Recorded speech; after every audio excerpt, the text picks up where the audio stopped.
starting off our little watch or react thing with why Gen Z misses a time they never knew. For people who can't see that behind my body. Yep. Why does this look familiar? Is this a real place? Did you dream this? Did we Yeah. all It's my morning dream voice. this? Yeah. In the last few years, there has been an explosive interest in images like these. Why is this?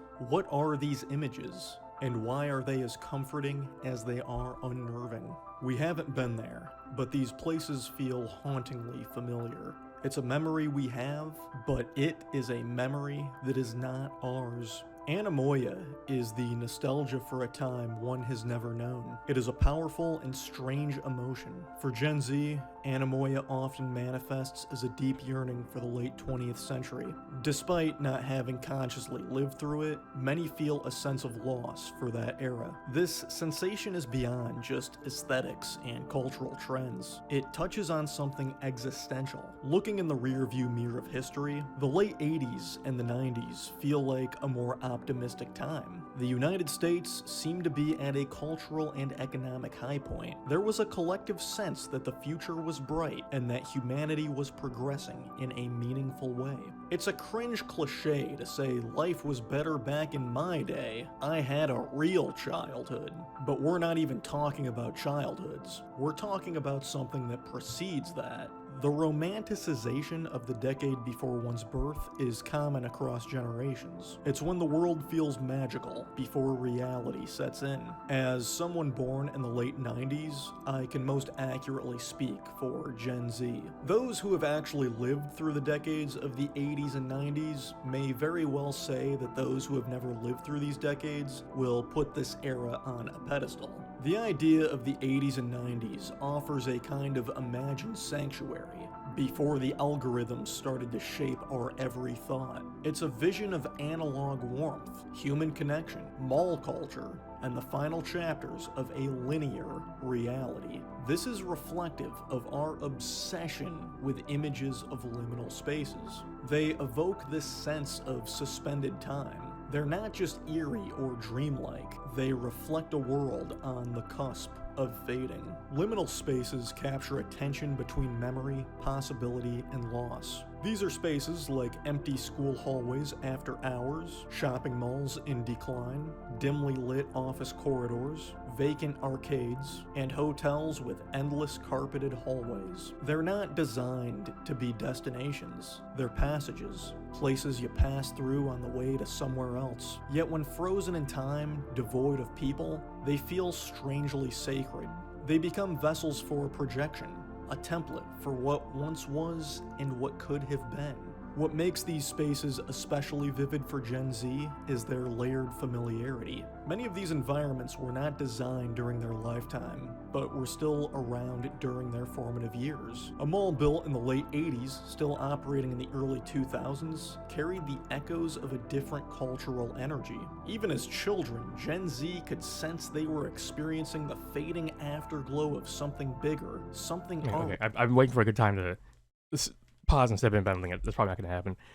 I mean, this is definitely great editing. I can tell that right away. But I mean, as a late Gen Zer myself, 97 baby. I mean, I've personally never been a super nostalgic person, so some of what he's saying I can't super relate to. I can't say I ever remember feeling a sense of how do you phrase it? Were not designed during their lifetime, but were still around during their formative years. A mall built in the late 80s, still operating in the early 2000s, carried the echoes of a different cultural energy. Even as children, Gen Z could sense they were experiencing the fading afterglow of something bigger, something I never got that impression, but then again, I've always been in both good and bad ways, a very self-centered person, very much focused on me and trying to make my own way without worrying about other people. So I mean, I can definitely see why I wouldn't have noticed that sort of thing. But then again, I also grew up in a pretty decent like I don't know, like lower upper class, upper middle, upper lower class like household until obviously until the 2008 recession, and then things got a little bit less middle class and a little more lower class, but yeah. Already slipping away.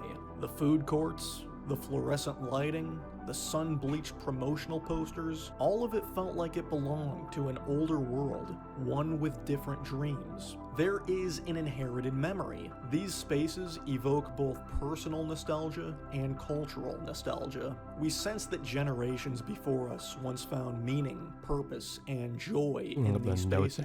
That collective memory seeps into our own experience, and we feel haunted by the absence of life that should be there. The silence of a mall is not eerie just because it's quiet. It's eerie because we know it used to be loud with talking and movement. There should be people in those places, but there is not.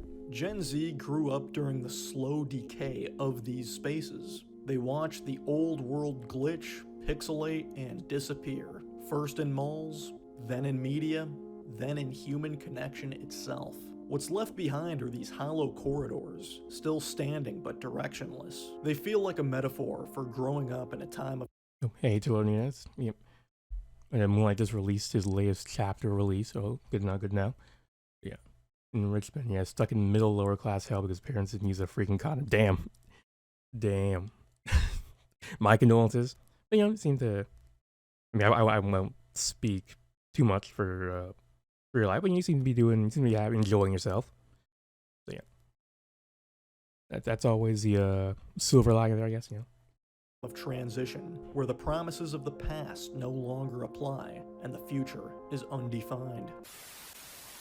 The vaporwave aesthetic evokes a paradox that resonated deeply with the new generation. It is both a critique and a longing for the late 20th century consumer culture. It is both a satire and an admiration for this era. The pastel colors, glitchy visuals, and slowed down elevator music draw from a time when malls were vibrant templates of commerce, technology felt wondrous, and globalization was still a dream full of promise. Gen Z only experienced these eras secondhand, through old media, photos, and cultural remnants. Vaporwave represents a version of capitalism where optimism still existed, but Vaporwave literally distorts the past. The warped sounds, melting visuals, and artificial nostalgia create a surreal, almost haunted feeling. It's not a pure celebration of the past, but a recognition of its hollowness and eventual decay. The consumer utopias of yesterday are now abandoned spaces. Vaporwave, in its own way, is a liminal space. It exists in the in-between, between memory and imagination, between critique and desire, between past promises and present realities. Like all liminal spaces, it is unsettling and beautiful. You have two siblings. Yeah. I imagine that might have made it, a lower middle class household, probably a bit more difficult to grow up in. I mean, I have a younger brother by 3 years, but I mean, I don't think that really made. I don't think that made it more difficult for us. I mean, but it did mean like we had to get two Game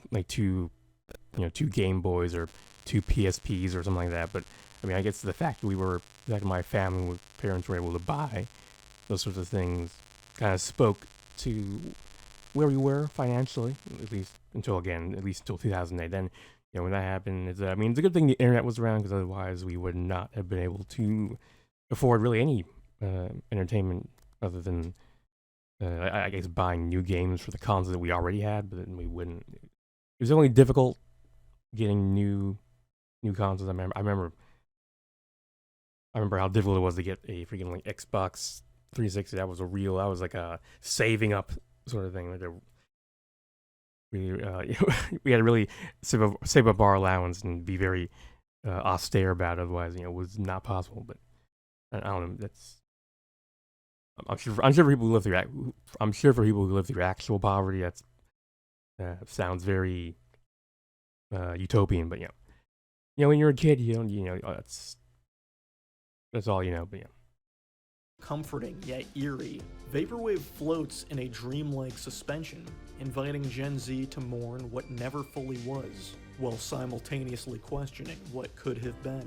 It invites us to dig deep and look at our earliest memories. As a young child, my family moved houses a couple times. I remember going on tours of these clean houses that were often empty. Houses were not supposed to be empty, and that is what made them interesting and satisfying.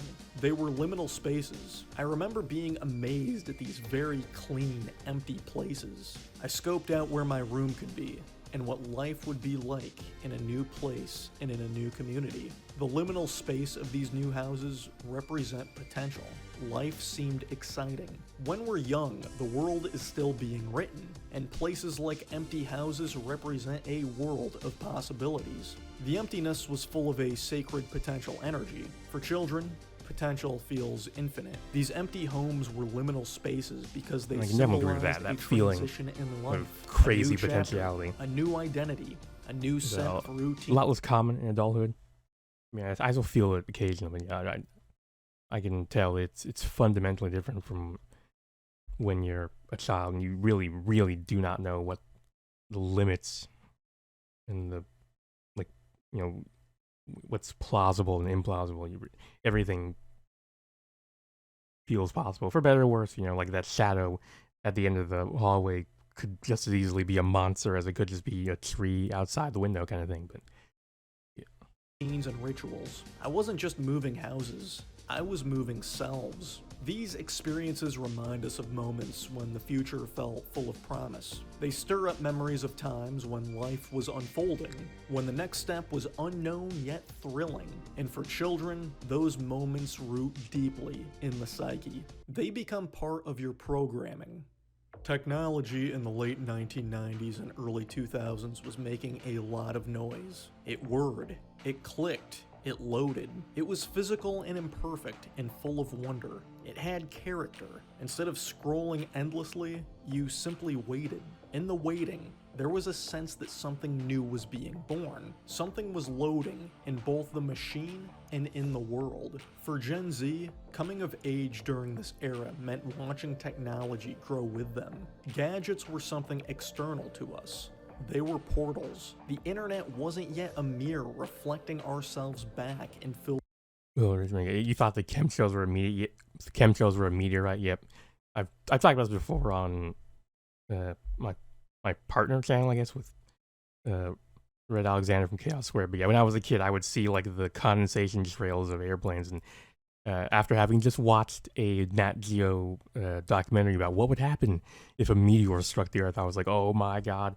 Every airplane condensation trail was a meteorite in my mind. I was like, oh god, we're gonna die. It's over, bro. It's over. Game over. But yeah, it was. Yeah, that's the kind of possibility. But for me, I think I was definitely a very what's the word? I guess morbid kid. I mean, I loved and was terrified by, you know, scary sort of things. You know, like cryptid sort of stuff, like paranormal stuff. Like the Travel Channel had lots of programming about, you know, spooky, haunted, you know, like I guess hotels and other sorts of places, you know, like Winchester Mystery House type places. I loved watching shit like that, even though it scared the hell out of me, because I don't know, there's just so much like, you know, that potential of like, you know, maybe it's real, maybe it's not. I mean, that was very enthralling for me, I guess.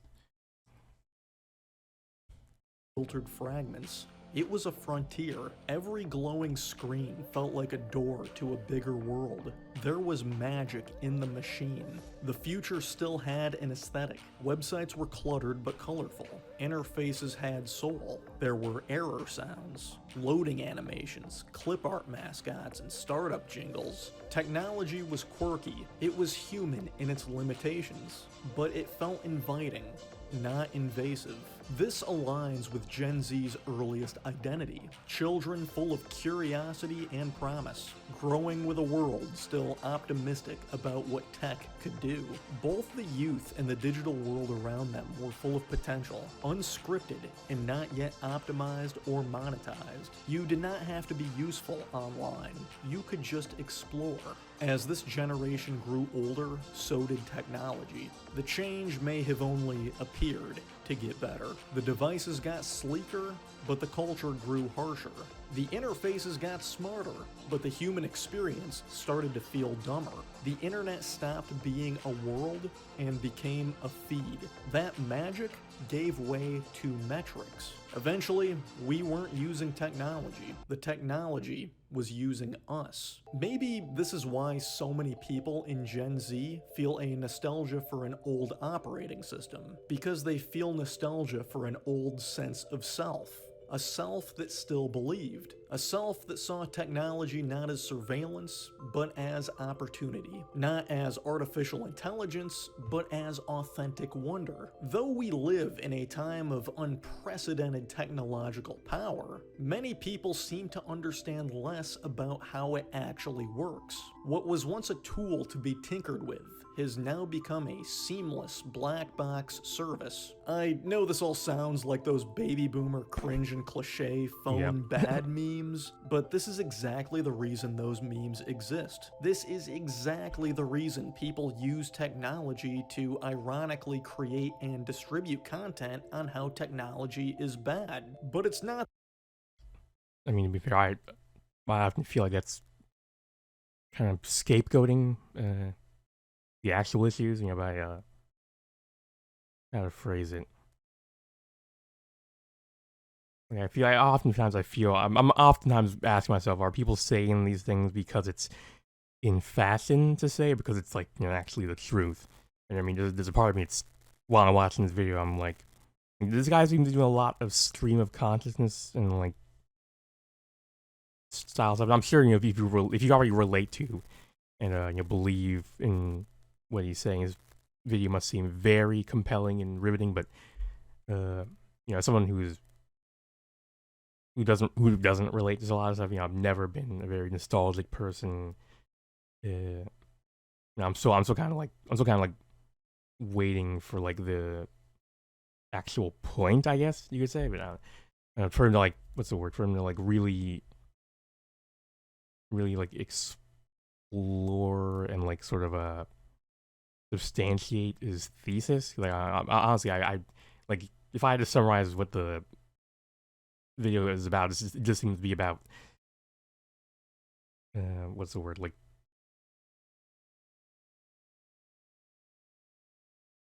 just kind of just repeating stuff that people already believe. Like, I mean, really, he summed it up perfectly. It kind of just feels like modern bad, and then applause. Actually, how many views is? Oh, about 3 months at like 300,000 views. Like, I mean, it does so far does feel a lot like the epitome of this meme, but. This is exactly the reason people use technology to ironically create and distribute content on how technology is bad. But it's not that technology is necessarily bad. It's just so different from the way we once envisioned it could be. Gen Z occupies a unique in-between space. They were the last generation to grow up with the internet rather than in the internet. They watched technology evolve from something mechanical and hands-on to something invisible and cloud-based. They were once digital natives and digital mechanics. When my family first got DSL internet, it was absolutely mind-blowing. This was the first time I realized the internet could do more than just email. My family gathered around the desktop computer daily, similar to how a family of the 1800s may have gotten a wagon and set out together for the Oregon Trail. My family journeyed together to explore the internet, and we would check out videos on there, which was the treasure. This was before we even heard of YouTube. We watched a lot of stupid Stupid Videos. The website we watched was literally called Stupid Videos. I'm not sure this website offered any enrichment to our lives. These videos were either just cats acting sporadic or monkeys urinating in their own. Okay, well, okay. Ignoring that second one, the first one, yeah, cats are obviously like enriching. There's no like that requires no evidence. Like,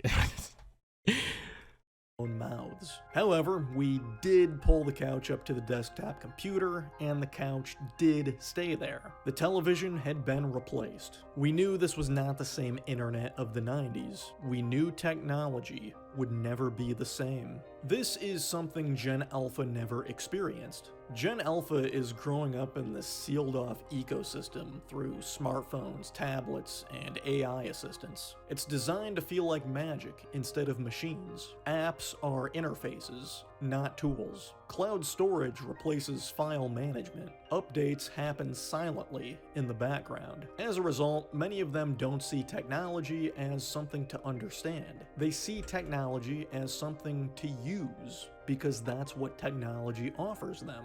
This is not something bad. This is just something a lot more different than what we thought it would be, as is life. Yet, this shift marks the loss of a certain kind of creativity, a kind of life.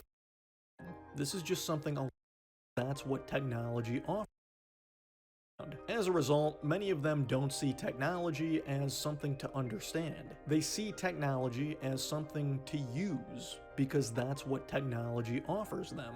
This is not something bad. This is just something a lot more different than what we thought it would be, as is life. Yet, this shift marks the loss of a certain kind of creativity, a kind of digital craftsmanship that Gen Z just inherited from the world of the 90s. And it's part of why that era now feels so deeply nostalgic. The 90s were the last time technology felt knowable. You could open a computer tower and see the wires. You could blow into a game cartridge and make it work. There was a spirit of learning through trial and error. The future did not feel like a polished, manipulative algorithm. It just felt playful. Technology was a front. oh, killing news! I didn't see your previous comment in this one. Yeah, you're asking what initially you're asking what our favorite card games are. You said yours was Uno. Honestly, I can't remember any of the card games other than Uno. I mean, I have played that and definitely enjoyed it when we played it, but and then now you're asking about favorite type of video game or type of food. I mean, to here, I haven't played video games for a while. It's been a very, very long time. I mean, in terms of Let's Plays, I do tend to enjoy visual novel type things. I would also consider Persona series to be within the visual novel space, even if it's, it does have normal gameplay elements included. But I mean, I do love games like that. But yeah, food wise, I mean, historically, I've been a very picky eater, but I don't know. I do like meat, like pork chops, ribs, maybe even the occasional chicken, if I'm feeling cheeky. But yeah.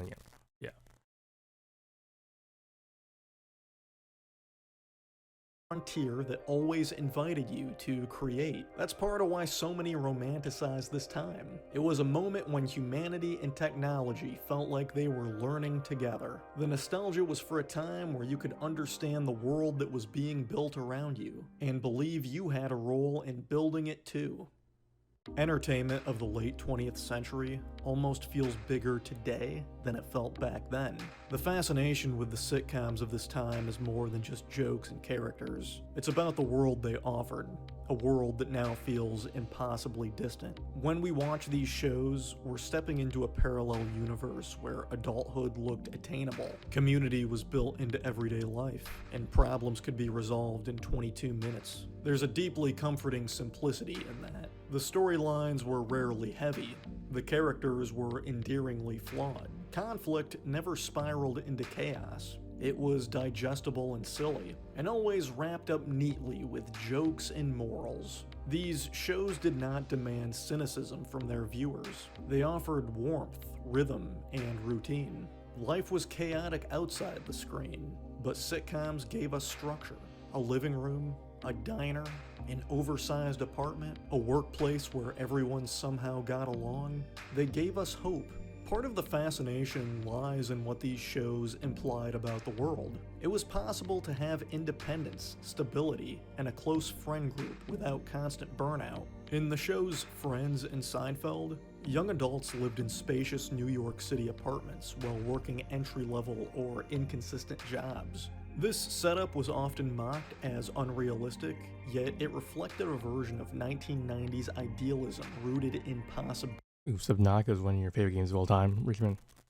I've never played it, but I don't think I've ever even watched a full playthrough of the game. But I mean, it does seem entertaining.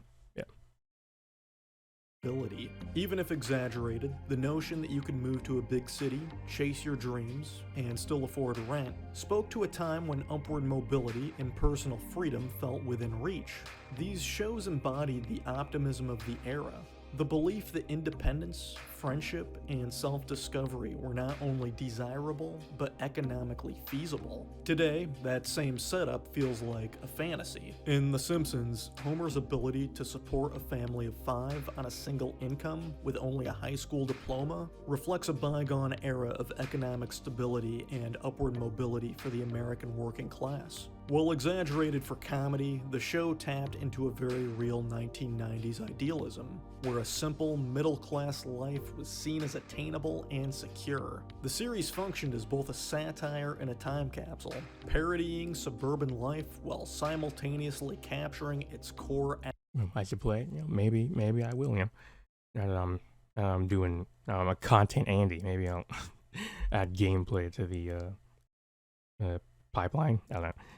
Aspirations. I am saying nothing unique in this observation, but the reason modern Simpsons now feels like a zombie is because it's a premise that just simply does not work in a post-1990s society. These shows weren't meant to be completely unrealistic fantasy. These were ridiculous comedies that were still intended to feel relatively grounded. They were at least somewhat believable at the time. That's what makes them feel tragic in retrospect. Coming of age in a time where housing is unaffordable and wages stagnate, these sitcoms truly feel like relics of a lost civilization. They show a version of America where the future seemed open, where social bonds did not depend on algorithms, and laughter wasn't canned, it was communal. People used to watch shows together. A lot of people would tune in at the same time to watch the same thing. Watching TV has always been a waste of time,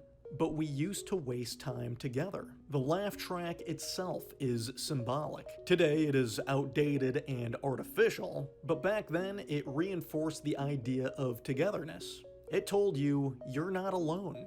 Others are watching too. Others are laughing. You belong to something. Compare that to the detached, ironic tone of many modern shows, which reflect the despair and nihilism of our time. In the late 20th century, even when things went wrong, there was still a belief that things would work out. Watching these shows now is seeking a template for when life felt full of promise. In The Matrix, the simulated world is set in the year 1999 because that was described as the peak of human civilization. Now, this was likely a convenient plot device at the time, but in hindsight, it unironically lands with eerie resonance. What may have started as a fictional justification for the film's aesthetics now feels like an accurate cultural prophecy. As time has passed, more and more people look back at 1999 as a symbolic summit, the last moment when the modern world felt hopeful, coherent, and human. 1999 was Samantha is a pretty funny game to watch. If I was in that situation in real life, I'd be terrified. I've not heard of that game. Let me do a quick little look-see up. Okay, well, there's several games with the Samantha title, but I'll take your word for it. the threshold between two centuries. America felt dominant, but not yet hollowed out by endless wars or corporate monopolies. There was anxiety about the upcoming millennium, but even that anxiety was more a result of anticipation instead of despair. It was a moment suspended in potential. The world was analog enough to feel real, yet digital enough to feel new. Consumerism was rising, but hadn't yet blurred into the meaning of life. The idea of a future still felt open-ended and vaguely utopian. 1999 symbolizes the last cultural breath before this culture passed away. After this year, there was an undoubtable downward spiral. Terrorism, war, economic collapse, the rise of social media, the erosion of privacy, and political polarization. Something in civilization clearly shifted. Many people have spent the decades since reaching back, trying to remember what it felt like when things made sense. The death of the 1980s and 1990s idealism feels like a slow unraveling, one that began as the millennium turned and accelerated with the shocks of the early 2000s. The 1990s were a rare cultural moment, a mix of economic opportunities, technological novelty, and a relative global stability. That optimism was fragile, resting Why on they pull in assumptions like that that? the world was progressing linearly toward more peace, prosperity, and possibility. When did this idealism die? Y2K was the first symbolic crack of the dying dream. As the year 2000 approached, people were scared. The fear that the clocks might stop and systems might fail reflected an underlying anxiety about our reliance on technology and whether that reliance was sustainable. It was a moment when the future, once imagined as bright and certain, suddenly seemed vulnerable and uncertain. The gleaming digital optimism of the 90s clashed with a mechanical flaw lurking beneath. The so-called Y2K bug threatened to bring global infrastructure to a halt. Nearly every system and process was suspected to be vulnerable. It was as though humanity had constructed a digital skyscraper, only to discover that it had been built on a cracked foundation. We feared for the code we had written. The code was our narrative. The code was our prophecy. What made this moment so uniquely unsettling was the realization of how entangled our lives had become in these invisible systems. For years, we had celebrated the rise of the internet, the growth of global networks, the power of automation and instant communication. But the Y2K scare forced a collective reckoning. What if the Great Leap Forward introduced a kind of fragility? What if the systems we trusted to organize, measure, and protect our lives could fail just from a simple lack of foresight? The anxiety surrounding Y2K was existential. Beneath the surface-level panic of crashing planes and failing ATMs prone to a deeper question. Had we advanced too quickly, building tools faster than we could understand their consequences? Had we become too dependent on these tools to function without them? Of course, there was no Y2K bug disaster. Wait a minute. It's New Year's Eve 1999. What the hell are you people doing watching this crap? Countless hours of programming and preparation paid off, and the world efficiently stepped into a new millennium. But the lesson... I'm chilling in a second about some digital mascots kind of cool, some are creepy. You know, I can't think of any specifically digital mascots off the top of my head, but definitely, obviously, I mean, we kind of live in the era of so-called mascot horror, which I honestly is kind of building off of a lot of stuff. Mr. What is his name of his channel? Building off a lot of the things that Mr. Philosophase is speaking about in terms of turning what for a lot of people, my age and possibly your age, were like usually fun mascots like Chuck E. Cheese is and other things into horrifying abominations, basically, like that Poppy's Playtime is a recent very popular example. Obviously there's the the one whose name I can't remember, but was big on game theorists. Recently got his own movie. Has lots and lots of interesting fan art online. But yeah.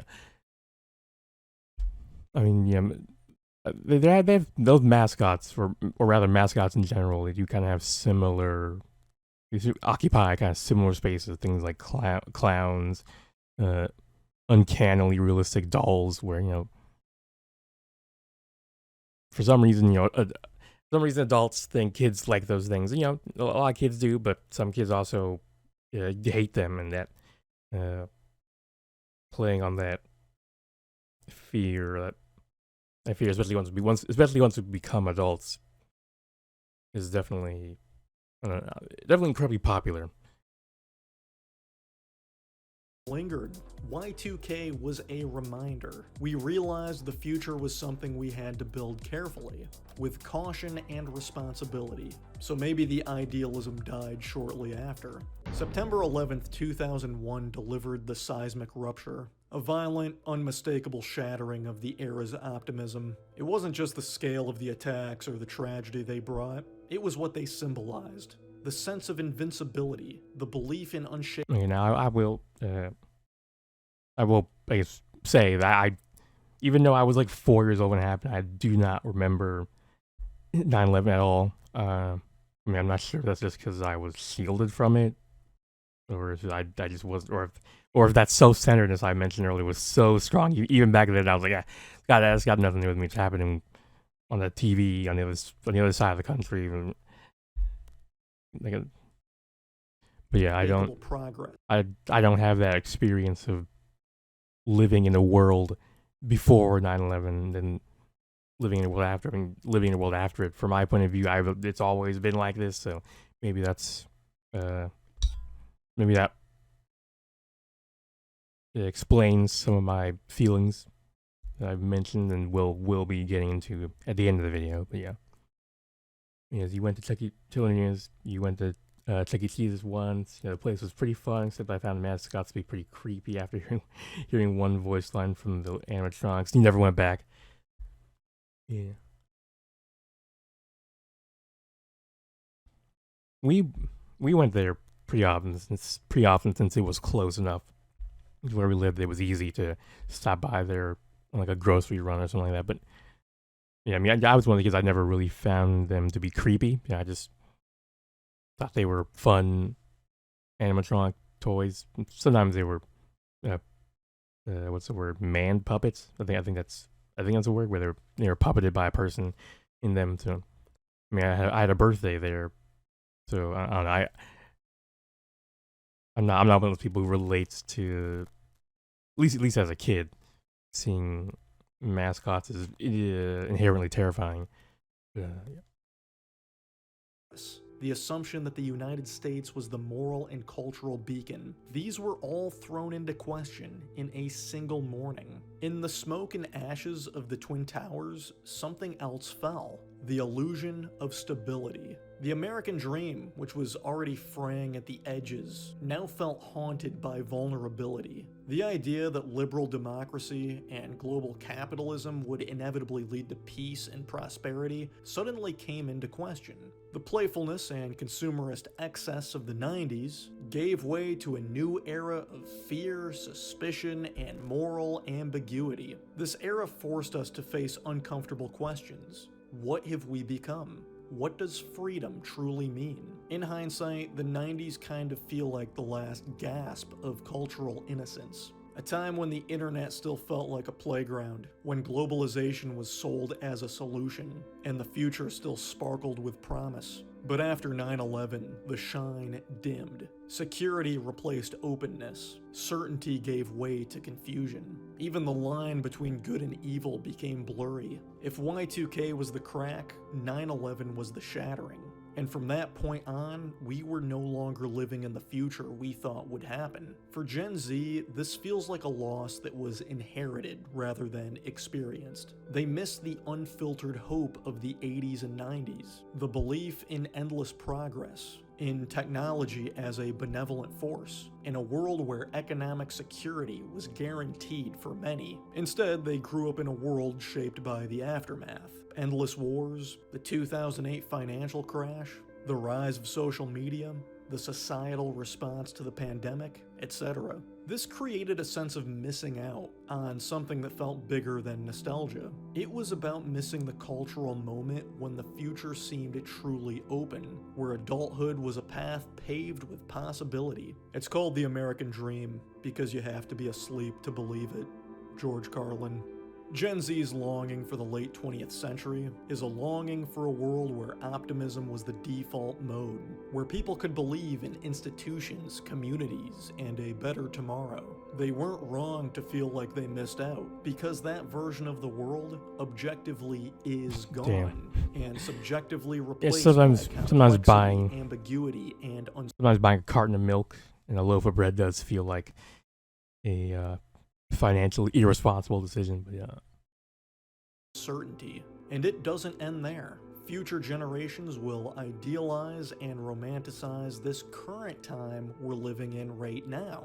One of my biggest privileges in life is that I finished college and entered the workforce before the year 2020. I got all of my education in person and before the use of mainstream AI.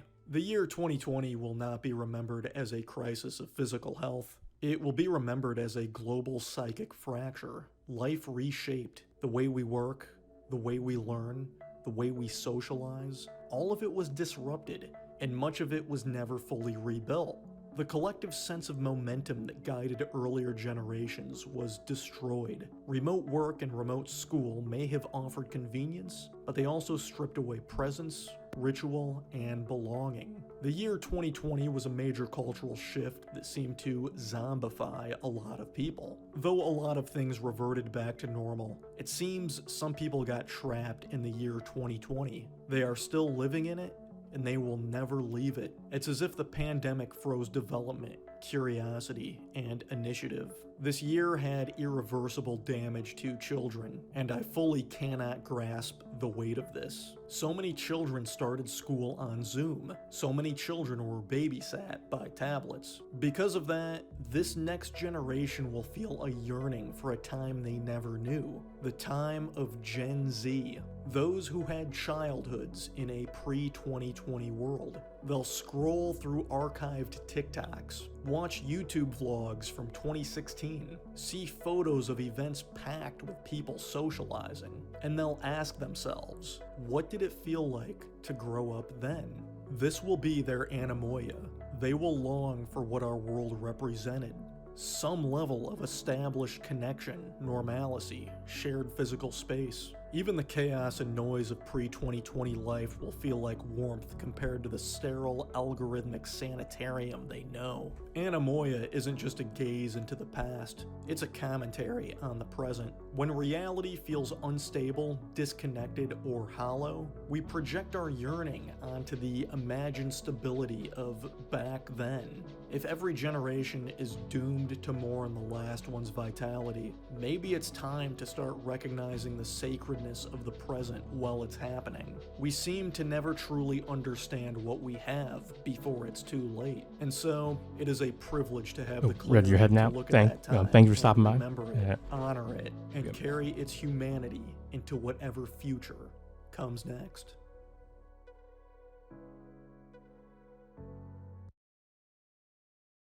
All right. Okay. Oh, until then, you said I could never understand why Barney the Dinosaur was a show marketed towards kids. It was nightmare fuel. Same with Teletubbies and JJ the Jet Plane. I don't recognize JJ the Jet Plane, but I do remember Teletubbies. I mean, honestly, a lot of stuff kind of bored me as a kid. I wasn't really super into it. But as for the video, I mean, you can see from my notes some of my thoughts. I mean, honestly, a lot of it just seemed kind of like, end stage capitalism, isn't it? Like, I don't know, a lot of these things are.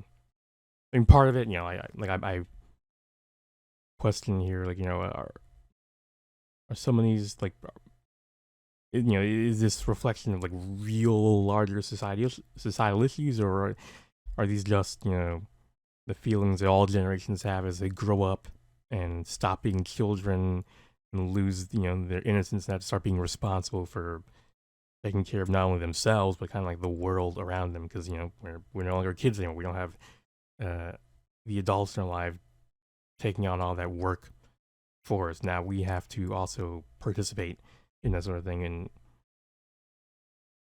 I mean that that part by itself is already going to naturally create nostalgia in a lot of people for their actual lived experience of being a child.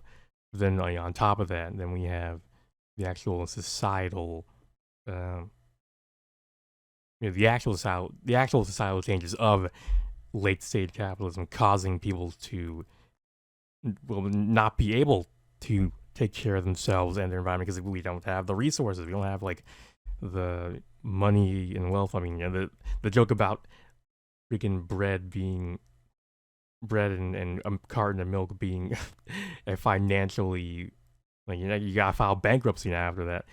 That really kind of says it all, kind of thing. But I mean, definitely. I mean, the 90s definitely were. I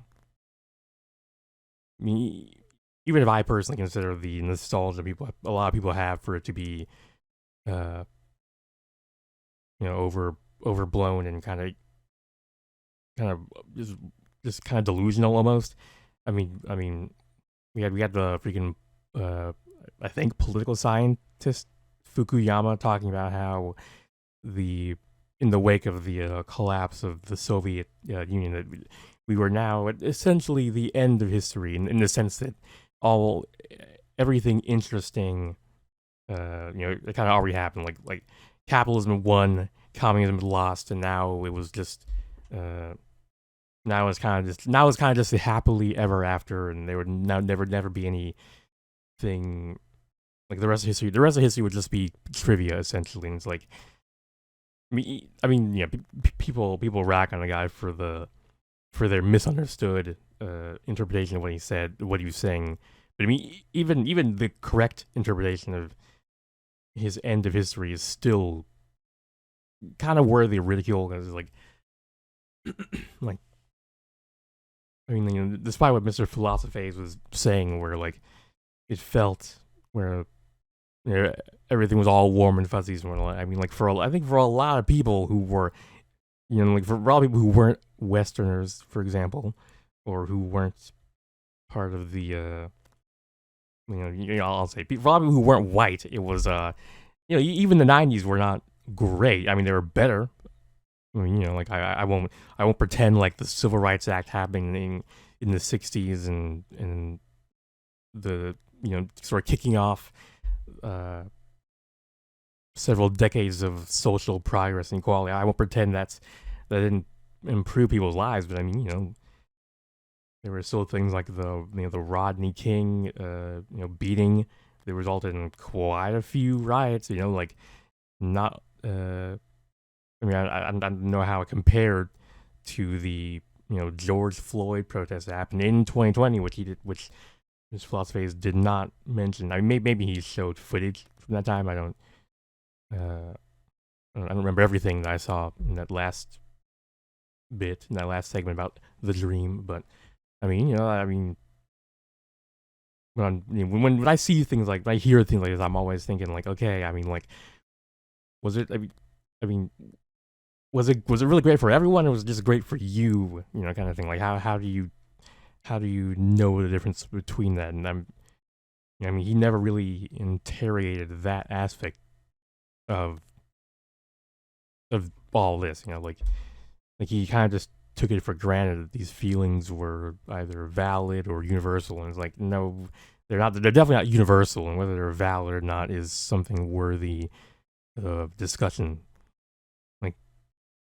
Like the idea of technology being something to use, not to understand. I mean, I was also someone who grew up in a similar setting that he described, where where people often describe it as the computer. It was a room. There was a computer room, and would do stuff in order to do stuff online, or even just, I mean, not necessarily online, even just to do stuff on an electronic device, you had to go to the computer room. Whereas nowadays, we have our phones, which we tend to carry with us, like at basically at all times, and something we can use at all times as a result. But yeah,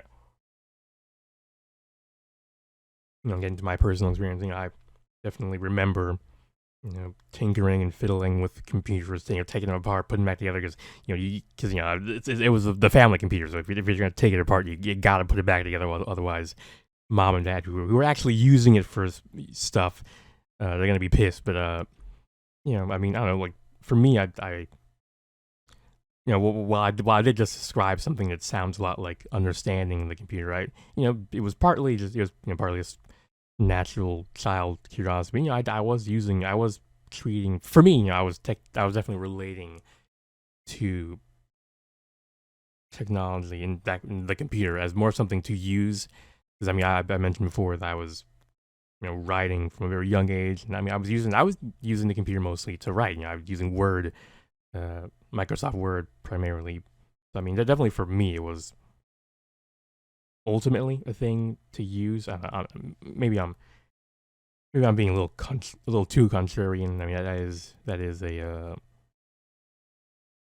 an issue I guess I have. I can definitely be contrarian for the sake of it, but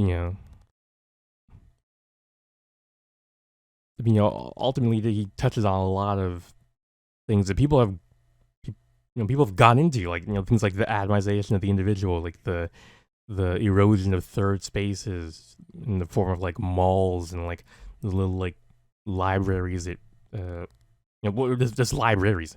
Because I was gonna say libraries. We were when we were kids, we might be left at a library as as daycare sort of thing. But I mean, even as an adult, I don't know if I would even go to the library, because I mean, why do that when I can look up 99.9% of everything I need on Google, for example. But also touching on things like the erosion of trust in the system and the institutions. I mean, again, it felt like he was just kind of like scratching the surface of a lot of these things. Where it's like, I mean, you really could have gone into more about that. I mean, that for example is not really. I mean, you mentioned things like how like in the wake of 2001 and the surveillance state really kicking in the gear that he mentioned the causation of how that resulted in loss of trust in the system. But I definitely would have preferred more focus on causation, because I mean a lot of it really just felt like, well, preaching to the choir, like I mentioned the walk up to the stage, say iPhone bad, and then lean back as applause, as a thunderous applause, fill the room kind of thing. But definitely a very well edited video. I mean, I noticed and definitely appreciated how the glitchy aesthetic they use, and obviously the music choices that they made really contributed to creating the effect they were going for. I'm sure for people who really do feel nostalgic about these things, it must have really really like heightened and pushed that feeling of nostalgia to the max, kind of thing. I mean, as an artiste, I can definitely appreciate things from that perspective. But I think that's it for my notes. I don't really have much else to say, so we can move on to our next video. Thanks so much for watching. Consider liking, commenting, maybe even subscribing. And if you're feeling particularly generous and of age in your country of residence, try visiting these links up in the corner. Anyway, here are some more videos to check out, and until next time, take care.